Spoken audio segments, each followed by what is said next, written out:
The train groaned to a halt at the edge of nowhere, its wheels screaming against the tracks before settling into uneasy silence. A final puff of black smoke rose into the October sky, curling like a dying breath. Clara Whitmore pressed her face to the grimy window, searching the empty platform for the man who had promised to make her his bride. All she saw was dust, desolation, and the last light of a fading sun. "End of the line, miss," the conductor said, his voice heavy with pity. "Redemption Creek." Clara gathered her single carpet bag, everything she owned in the world, and stepped down onto the wooden platform. The wind hit her hard, sharp as broken glass, carrying the scent of sage and something wilder she couldn't name. She clutched Eli Randall's letter against her chest, the words already worn from too many readings. "My dearest Miss Whitmore," it began in careful handwriting. "Though we have not met, your advertisement in the matrimonial paper spoke to my heart. I am a widower of 43 years, owner of a prosperous ranch near Redemption Creek. I seek a good woman of strong character to share my life. I promise you respect and security in this great, wild land." Now, as the wind clawed at her skirts and the station emptied, those promises felt as fragile as paper. A few rough-looking men were unloading crates from the baggage car, their eyes following her like wolves sizing up a stray lamb. Clara lifted her chin. She'd burned every bridge back east, sold her sewing machine, given up her tiny room, and boarded this train with nothing but hope. There was no going back. The sun sank lower, painting the wide Wyoming sky in shades of blood and gold. A coyote howled somewhere beyond the tracks. Clara shivered despite her heavy wool coat. "You the mail-order bride?" The voice came from behind her, low, rough, and close enough to raise the hairs on her neck. Clara turned. A man stood in the shadows between two buildings, tall and lean, his hat pulled low. His face caught the dying light, a jagged scar cut down from his temple to his jaw, warping his mouth into something that wasn't quite a smile. His eyes were pale gray, cold as winter sky. "I'm Miss Clara Whitmore," she managed, her voice trembling only slightly. "I'm here to meet Mr. Eli Randall. He should be. He ain't coming." The words landed like stones. Clara's fingers tightened on her carpet bag. I don't understand. Is he delayed?" His letter said. "I know what his letter said." The stranger stepped closer, the light catching the worn revolver on his hip. "Name's Silas Randall. I'm his brother." "Brother," her stomach twisted. "Where is Mr. Randall?" "He sent for me. We have an arrangement. He sent money for my passage." Silas's gaze held hers, unreadable. "Like I said, he ain't coming. You can take the next train east. I'll cover your fare." "I can't go back." The words escaped before she could stop them. Her cheeks flushed. "I've come too far. Surely Mr. Randall will want to meet me before." "Lady," Silas cut in, his voice flat as a gun barrel, "Eli can't meet you. Not today, not ever. Now you can stand here until the cold finishes you. Or you can come with me to the ranch. Your choice." Quote, "The wind howled through the empty station, carrying a whisper of snow." Clara studied him, the scarred stranger who had stepped from the shadows with death in his eyes. Every instinct screamed to run, but the sun was sinking fast, and she had nowhere else to go. "Is he dead?" she whispered. For a heartbeat, something flickered across Silas's face. Pain, guilt, maybe both. "Get in the wagon," he said finally. "It's a long ride." He turned without another word, striding toward a weather-beaten wagon hitched to two horses. After a moment's hesitation, Clara followed. Silas helped her climb up, his grip calloused but gentle. When he took the reins, she thanked him softly. He said nothing, just clicked to the horses and steered into the gathering dusk. The road wound through a barren valley. Redemption Creek was smaller than she'd imagined. One muddy street lined with false front buildings, a saloon spilling piano music and laughter, a general store, a shuttered hotel. Men stared as they passed, their gazes heavy with judgment. Clara kept her eyes fixed ahead. "A woman traveling alone to marry a stranger," Silas said finally. "That's either brave or foolish." "Perhaps both," she answered quietly. "And what does that make a man who meets her with a gun on his hip and bad news on his tongue?" A sound escaped him, not quite a laugh, but close. Practical. They rode on in silence as the landscape darkened. Pines closed in on either side, the air colder, sharper. The mountains rose like jagged teeth in the distance. Clara's fingers went numb. Beside her, Silas seemed carved from stone. "How much farther?" she asked through chattering teeth. "An hour, maybe more." "You live there?" "At your brother's ranch?" "For now." He offered nothing else. She pressed her coat tighter, but the cold crept through anyway. The letter in her pocket felt like a cruel joke now. Security, respect, companionship. Was he ill? She tried again. "Eli, I mean." Silas's hands tightened on the reins. No, he didn't suffer. His voice carried a finality that silenced her. When they finally reached the ranch, the moon had climbed high. The house appeared from the darkness like a ghost. 2 stories, windows dark, the barn half collapsed. No smoke rose from the chimney. It looked abandoned. Silas jumped down and helped her off the wagon. "This is it," he said simply. Clara stared. "It looks empty." "It is," he replied, grabbing her carpet bag. "Come on." "It's warmer inside." Inside, the air was cold and still. The lamplight revealed bare floors, uncurtained windows, a table scarred with years of use. The smell was old wood and loneliness. "Your room's upstairs," Silas said. "First on the right, there's water in the pitcher. Blankets in the chest." Clara followed him up the narrow stairs. The room was small but tidy. A narrow bed, a single chair, a faded quilt. Silas set her bag down. His scar looked deeper in the lamplight. "Lock the door tonight," he said quietly. "Don't come out until morning, no matter what you hear." Fear prickled down her spine. What would I hear? He paused at the door. "Welcome to Redemption Creek, Miss Whitmore." Then he left her alone in the cold room. Outside, the wind rattled the windows like something trying to get in. Or maybe, she thought as she turned the lock with trembling fingers, something trying to get out. Clara woke to silence so thick it pressed against her ears. For a moment, she couldn't remember where she was. Then the cold struck her, and memory came flooding back. The train, the scarred man, the empty house that should have been her new home. She dressed quickly, her fingers numb, and followed the smell of coffee downstairs. Silas stood by the stove, pouring dark liquid into 2 tin cups. He looked rougher in the daylight, unshaven, and worn from years of sun and sorrow. "Mr. Randall." "Silas," he said without turning. "No need for formalities out here." She hesitated.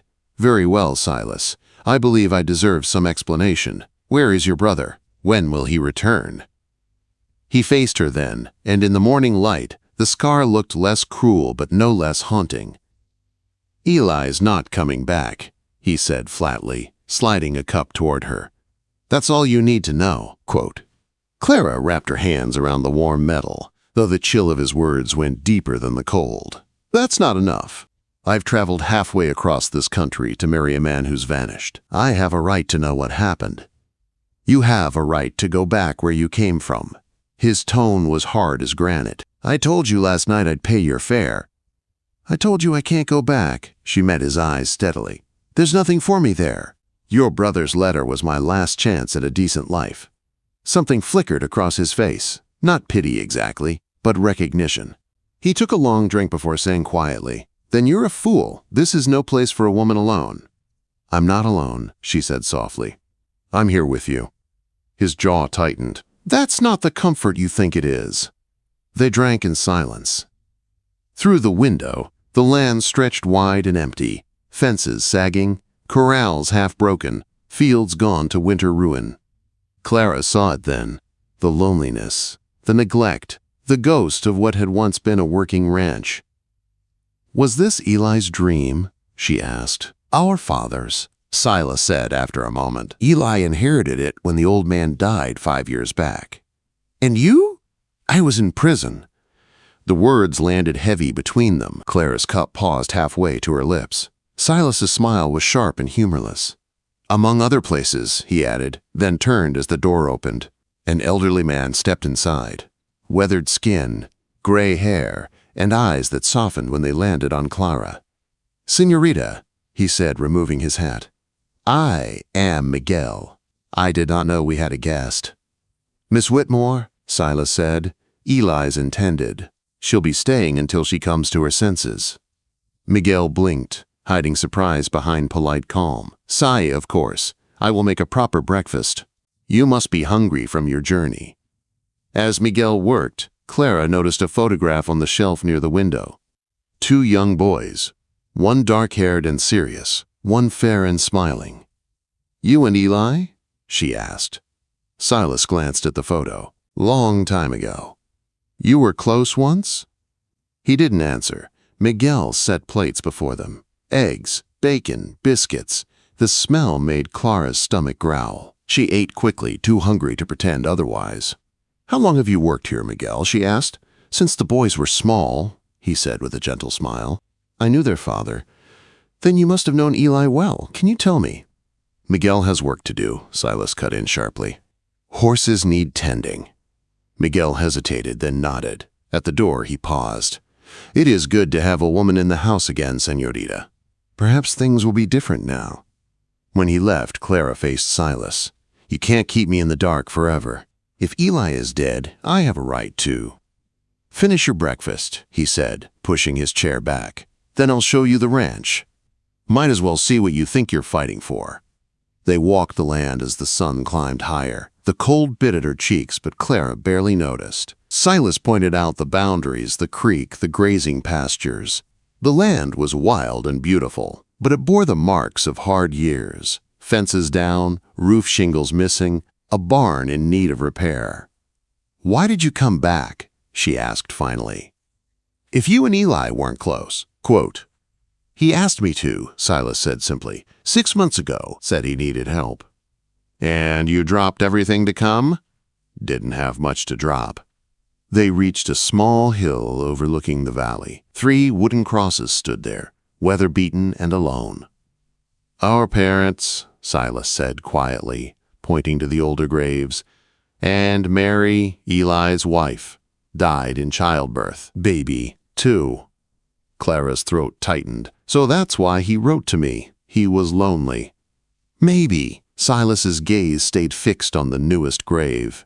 "He was different after she died. Talked about starting over. Guess he thought you might be the one to help him do it." "And what do you think?" Quote, he looked at her then, his eyes pale and unreadable. "I think you're going to get hurt out here one way or another." That night, while Silas worked in the barn, Clara explored the house. Every creaking floorboard echoed through the empty rooms.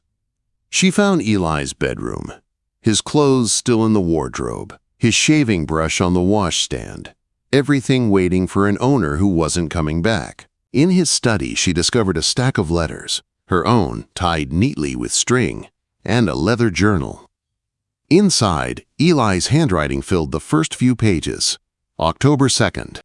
She arrives tomorrow. I should tell her the truth immediately. But I am a coward. Perhaps when she sees what we've built here, she'll understand. Silas says I'm a fool, but what else is new? He doesn't believe in second chances. I pray Miss Whitmore does. The next pages were blank. "You shouldn't read that." Clara spun around. Silas stood in the doorway, face shadowed, eyes storm dark. "I have every right," she said. "You have no rights here." He crossed the room in 3 strides, taking the journal from her. "This is still my brother's house." "Then where is he?" Her composure cracked. "What happened on October 3rd? Why won't you tell me?" Silas's jaw flexed. He set the journal back on the desk. "The truth?" he said quietly. "The truth is, my brother was a dreamer who thought he could play with fire and not get burned. The truth is, some mistakes can't be undone." "What mistakes? What fire?" Quote, "Don't," he warned, turning to leave. Clara caught his arm. "Please, I came so far. Don't shut me out." He looked down at her hand on his sleeve. For a heartbeat, she saw raw pain in his eyes before he tore himself free. "Just don't." That night, Clara lay awake listening to the wind scrape against the windows. Sometime after midnight, she heard it, a voice, low and anguished. "No, tried to stop. Forgive me, my fault." She pressed her ear to the door. It was Silas, his voice twisted in some terrible nightmare. "Killed him," he gasped. "My fault." The words turned her blood to ice. She backed away, hand over her mouth. What had she stumbled into? When morning came, Silas looked haggard, dark circles under his eyes. He didn't mention the nightmare, and she didn't dare ask. "I'm riding into town," he said after breakfast. "You stay here. Lock the doors. Don't let anyone in but Miguel or me." "Are we in danger?"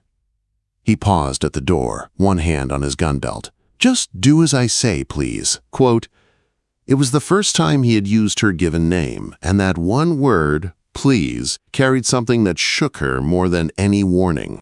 As he rode away into the cold morning, Clara watched from the window. The ranch felt vast and empty without him.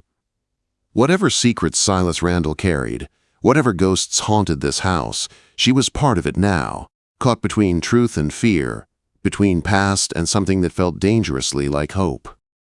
The blizzard came down from the mountains without warning. One moment, the air was still. The next, snow whipped across the valley in thick, blinding sheets. Clara stood at the window, watching the world disappear behind a wall of white. Silas had been gone 3 days. What should have been a simple trip to town had stretched into worry and silence. "He knows these lands," Miguel said, though the lines in his face told a different story. "He will find shelter." Clara tried to believe him, but unease gnawed at her. Despite all the unanswered questions, despite the fear she still felt around the scarred man who haunted her thoughts, the house felt emptier without him. His silence had been cold. His absence was worse. By the 4th night, the fever began. Clara woke shivering so hard her teeth clattered, then burning as if her skin were on fire. She tried to stand, but her legs gave out, and darkness swept over her like a tide. When she woke again, she was being lifted. The smell of snow and leather filled her senses. A voice muttered above her. "Damn fool woman," Silas rasped. "Didn't know you were back," Miguel said somewhere nearby. "Got back an hour ago." "She didn't come down for 2 days." Silas's voice was softer now, rough with worry. "She's burning up. I need to bring the fever down." Through waves of delirium, Clara felt cool cloths against her face, heard low murmurs in Spanish and English. Sometimes she dreamed she was back in New York, the factory air thick with dust and sweat. Sometimes she was on that endless train again. But sometimes she was right here, hearing Silas whisper her name as if it was the only word that mattered. "Don't leave me," she whispered in one half-dream. "I'm not going anywhere," he said, his hand wrapping around hers. She slept, woke, slept again. The fever broke on the 5th morning. When she finally opened her eyes, sunlight spilled through the window, warm and golden. Silas sat by her bed, his face gaunt, his eyes bloodshot. "You look terrible," she croaked. He gave a weary smile. "You look alive. That's all that matters." She pushed herself up with his help. "Thank you for everything." "Don't thank me," he said, looking away. "Anyone would have done the same." "No," Clara whispered. "They wouldn't have." Their eyes met, and something unspoken passed between them. The room was quiet but full of meaning, something fragile, something new.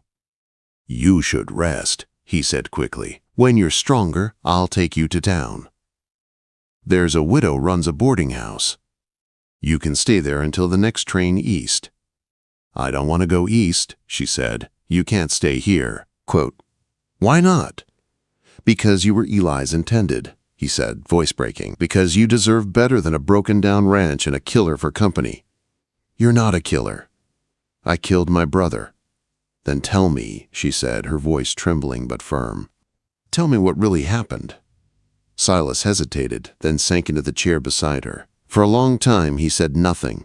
Then, quietly, "Eli got mixed up with bad men. Borrowed money from the Morrison gang to keep the ranch after Mary died. When he couldn't pay, they came for him. I tried to stop them. His jaw tightened. There was a fight. Eli got caught in the crossfire. My bullet, my brother. Tears blurred Clara's vision. You didn't mean to. Doesn't matter. He's dead. Because of me. Silas stood abruptly, unable to face her. Get some rest. But he didn't leave her side that night, or the next. When she woke from nightmares, he was there. When she was too weak to eat, he fed her. Slowly, her strength returned, and so did the warmth between them. One night, when the wind howled outside and the fire burned low, Clara whispered, "You saved me, Silas." He shook his head. "You should have never been here." "Maybe I was meant to be." He turned toward her then, eyes searching hers. "Don't say things you'll regret." "I don't regret you." The words undid him. He reached for her, and she met him halfway. The kiss was desperate and gentle all at once, born from grief, guilt, and something far stronger. When morning came, they didn't speak of what had happened, but everything had changed. They moved around each other like two people, learning the shape of a fragile peace. Weeks passed. Clara found small joys in the routines, helping Miguel with meals, mending Silas's shirts, brushing down the horses.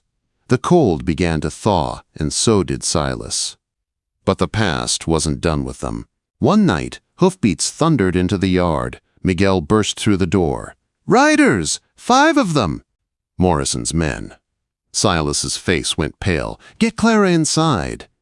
"No," she said, loading the rifle Silas had taught her to use. "If they've come for you, they'll have to go through me."